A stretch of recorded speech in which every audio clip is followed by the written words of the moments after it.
हमर देखेला सुरतिया हो जानू दिन रतिया हो। म्यूजिक बाय मनोज दीवाना।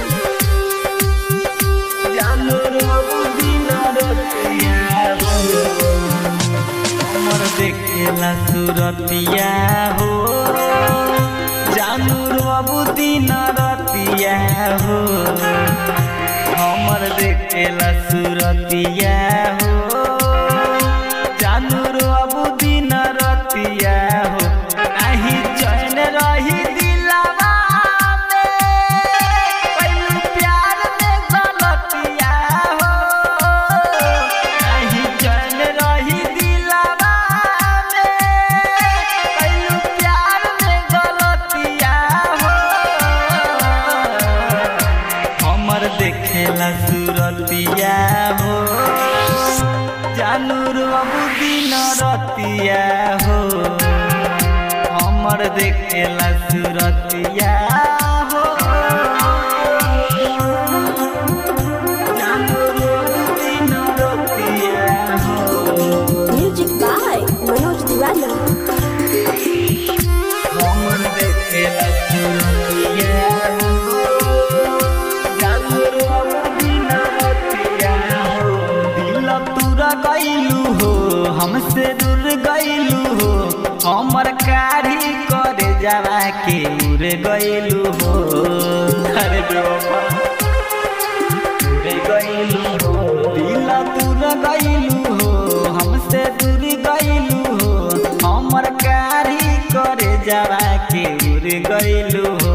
हमर मारी देलू मतिया हो बोली मीठी मीठी बतिया हो। हमर मारी देलू मतिया हो बोली मीठी मीठी बतिया हो। हमर देखेला सुरतिया हो जानू दिन रतिया हो हमर देखेला सुरतिया हो जानू दिन रतिया हो। म्यूजिक बाय मनोज दीवाना। हमर देखेला सुरतिया हो जानू दिन रतिया हो।